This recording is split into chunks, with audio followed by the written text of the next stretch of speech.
Hey guys, welcome to another episode of U.S. History with Lennox, and today, part 2 of the Age of Jackson. We're going to get into Jackson's first term, and we're going to start looking at a lot of the controversies of Jackson's presidency. Now, to be honest, when you look at Jackson's presidency, it's just riddled with controversies. In fact, I don't think there's anything but controversies.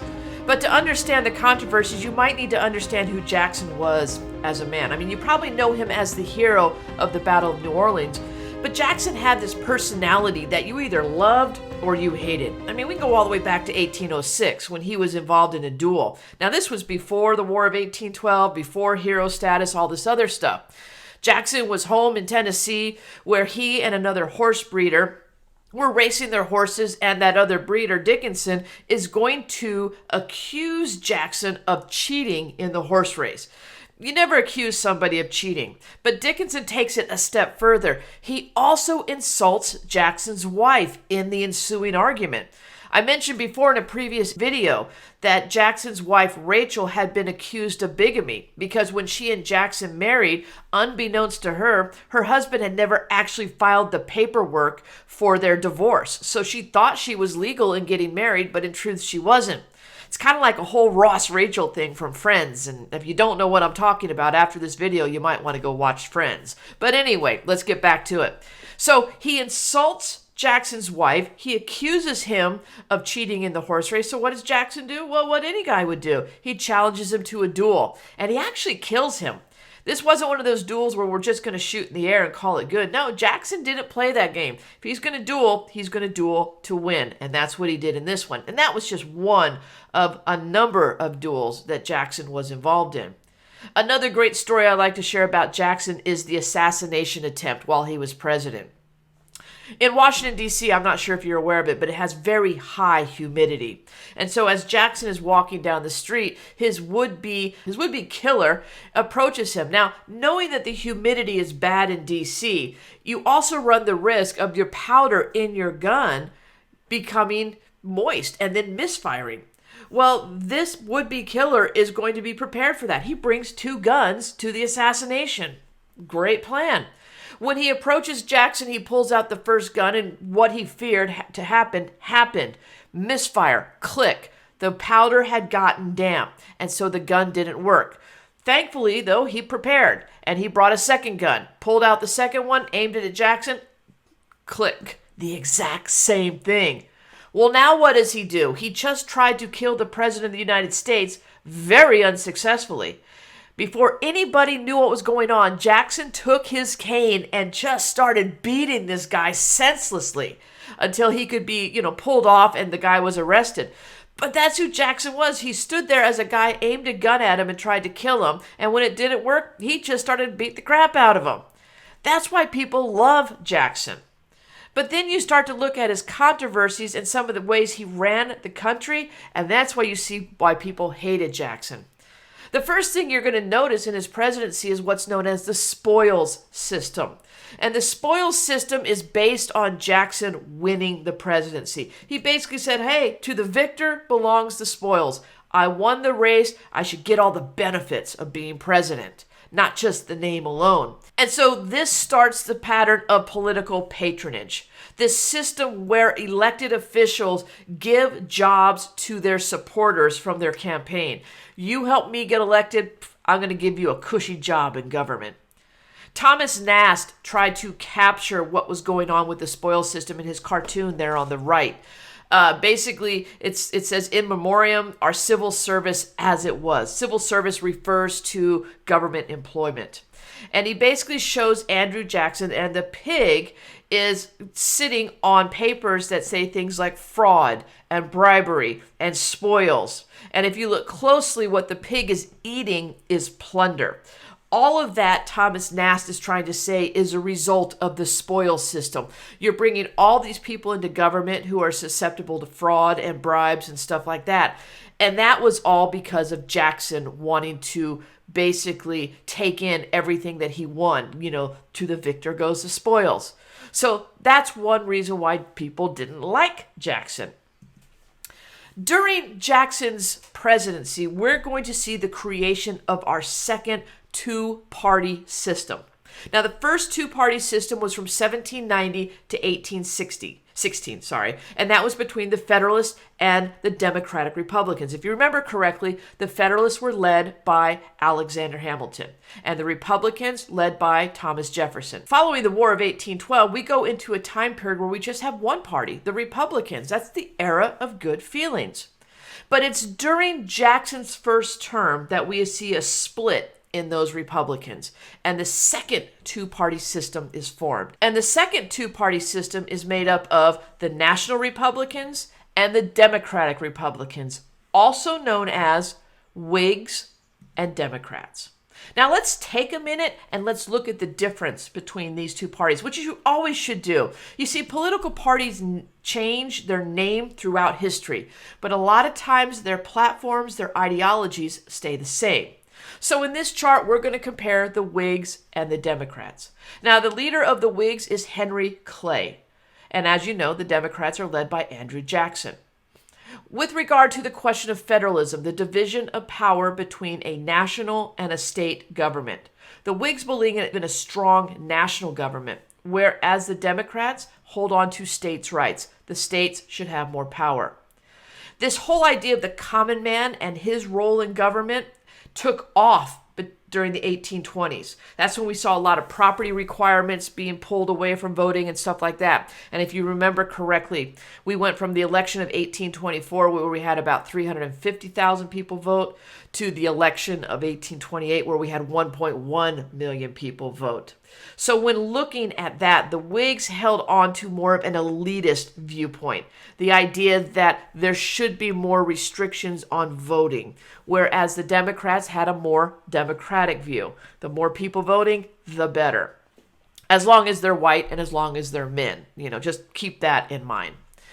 There was also a movement during Jackson's presidency of social reform, trying to make society better. The Whigs absolutely supported this, and they supported government being involved, whereas the Democrats said really government shouldn't be involved. Reform should come from individuals, not from the government.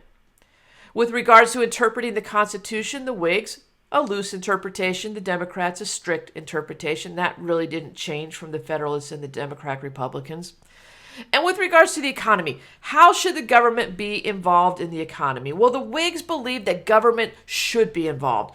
And they were talking things like tariffs and taxes and stuff like that. Whereas the Democrats believed in what's known as laissez-faire. This is a term you need to know. Laissez-faire economics means hands off. The government should not be involved at all. Tax at minimal what you need, but no more than that, and let all the other foundational parts of our economy, manufacturing, agriculture, trade, all that, let that be handled privately. Keep the government out. So who supported these two parties? Well, on the Whig side, it's going to be primarily the Northeast, people who live in the Northeast region, New England, that territory up there, whereas the Democrats are primarily supported by people in the South and the West. The big topic of debate between these two parties going into the 1830s is going to be the American system. Remember, the American system was that system that Henry Clay created for economic self-sufficiency. And when it came to the Whigs, they fully supported it, 100%. And the Democrats were completely against it. Remember, the Democrats wanted as little government involvement as possible. So here is the difference between these two parties. And I think if you overlaid this with the Federalists and the Democratic Republicans, you're going to see a lot of similarities. There's going to be a couple new categories, but the framework is going to remain the same. So going into the controversies of Jackson's presidency, probably the first big one he had to deal with is the question of nullification. And it was all surrounding the American system and the tariffs. Now remember, I told you the American system was built by Henry Clay right after the War of 1812, and the goal was economic self-sufficiency for the United States. And there were three parts that were going to create that: a national bank, internal improvements or infrastructure, and the protective tariff. And these have been in place since 1820, 1818. And they've been in place all the way through the 1830s. But remember, the Democrats were against this system. And a lot of it had to do with the Tariff of 1828, also known as the Tariff of Abominations. This tariff was the highest tariff rate ever passed by Congress. Ever. To this day, we haven't surpassed it. And the thing was, it raised so much money. I don't know if you realize this, but government is supposed to be non-profit. Yet the Tariff of 1828 created excess capital for our U.S. government. In fact, the first year, I believe, of Jackson's presidency, for the only time in U.S. history, we were debt-free. It lasted a year, but it happened. But there was questions are why are we collecting this much money in tax revenue if we don't need it? The whole idea of taxes is to finance the actions of the government, not to make extra money and just set it aside for a rainy day. 3 major industries are going to be affected by this tariff. Trade or commerce obviously is going to be affected due to the fact that it's a tariff on imports. Agriculture is going to be hugely impacted, and I'll talk about that in a second. And finally, manufacturing. When you look at the tariff and the purpose of a protective tariff, the one industry that should benefit from it is manufacturing, because the idea is we're going to put a tax on imports that will drive the price of those imports up, so that will force or get Americans to buy more American-made goods. So manufacturing benefits, but what about the other two? Are they going to benefit from this tariff? Well, the easy answer is no, they don't. And you can see that in the congressional vote for this tariff in 1828.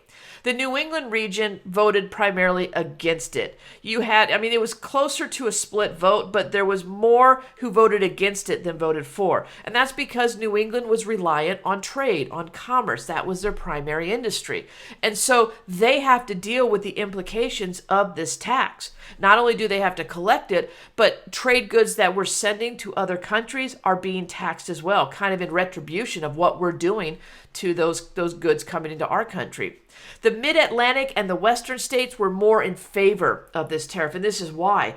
That's where industry was growing. That's where factories were growing. Now, I know the West also was built on agriculture, but remember, it had a mixed economy. And if you can build up one side of the economy, that's going to help that region. The South is completely against the Tariff of Abominations. And the reason why is the South was reliant on trade. Cotton was becoming our #1 export. And that export was going directly from the southern states to Europe and other places. Well, what the farmers and what the growers of cotton and other agricultural products in the South are dealing with is when they try to sell their goods overseas, they're faced with the same level of tax that we're charging foreign countries to come and sell their goods here. So they're not making nearly as much money as the other industries. In fact, they're having a hard time making enough money to break even because of this tariff. And so that's going to lead us into this nullification debate. Now, Article 1, Section 8 of the Constitution says that Congress absolutely has the power to set taxes. I mean, that's one of their main, in fact, that's one of their main powers is to tax. And so by this standard, the Tariff of 1828 is completely constitutional. But the question is not, is it constitutional, but more, is it right or is it good for our country? That's when South Carolina, led by John C. Calhoun, the Vice President of the United States, is going to stand up and say, we need to nullify this tariff. We can't survive if this tariff remains intact. And so they go back to this idea of nullification, in which if a state feels a law, a federal law, is harmful to that state, they have the right and they have the duty to nullify it or ignore it. And they're going to make that statement very clear at the South Carolina Exposition and Protest, where they are going to call directly for the nullification of the Tariff of 1828 and say they're going to refuse to collect it in the borders of South Carolina. Well, they get this idea from the Kentucky Resolution. I mean, they didn't just come up with this on their own. If you think back to 1798, during the time period of Adams' presidency, Adams won, he passed the Alien and Sedition Acts, and the Sedition Acts were seen as unconstitutional. And Thomas Jefferson, James Madison wrote the Kentucky and Virginia resolutions, where they basically said that the states have the right to nullify or to void any law that is detrimental to that state. And so that's what Calhoun and South Carolina is arguing with this nullification idea for South Carolina. Jackson's in a world of hurt. He's got a dilemma because he's a states' rights guy. He believes in the power of the state.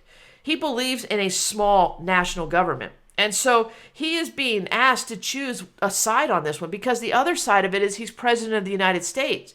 And as president of the United States, it's his role to enforce federal law. So what's he going to do? And a lot of people honestly thought he was going to side with South Carolina. Well, the people who thought that were completely shocked at a state dinner when John C. Calhoun stood up and gave a toast that said, "The Union, next to our liberty, the most dear." Basically saying, the United States, absolutely, but after our freedom to make our own decisions. That's what's important. So he's basically saying, nullification, let's do it. To which Jackson rose up and said, our federal union, it must be preserved. And in that one statement, Jackson kind of turns his back on his democratic values and says, we're not going to let you nullify this law. We're going to take action. The debate goes on to the congressional floor. It's called the Hayne-Webster Debate. And the question was, is the tariff of 1828 constitutional? And the constitutional question comes from whether or not it's for the benefit of the entire country or just parts of it. And so they're debating on that idea. Now, the anti-nullification guy, Daniel Webster, he's going to stand up and say liberty and union now and forever, one and inseparable. And that's going to be the call that's going to go out to all of Congress. And at the end of this debate, the Senate is going to say, yeah, it's constitutional. It's perfectly fine. But South Carolina wants nothing to do with that. They're saying we're nullifying it. This is when Congress is going to pass what's known as the force bill. Congress is basically going to authorize President Jackson to call up the army to go down into South Carolina to physically collect the tariff. This is very similar to when Washington asked Congress to give him the authority to call out the militia to put down the Whiskey Rebellion.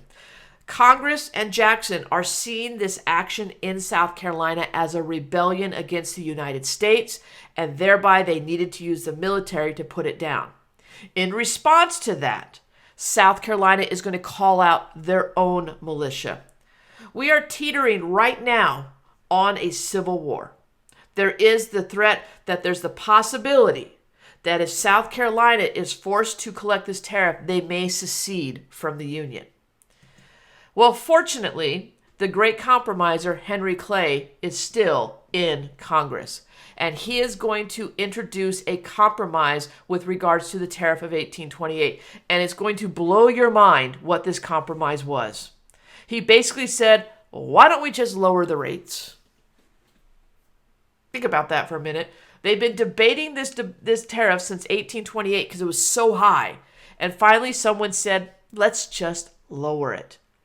And so that's what happened. They lowered the rate. And South Carolina said, yeah, that sounds good. It kind of gave South Carolina an out. It's kind of like when you're standing up to the bully in the playground and all of a sudden the teacher comes and says, hey, it's time to come in. And you're like, okay, going to go in now. But South Carolina, they're going to get their last licks in because before all's said and done, they are going to say they nullify the force bill. It had no effect. It's just them saying, yeah, we can still do it. We still will, maybe, in the future. But not now, okay? So that was the nullification crisis, and the crisis is averted for now.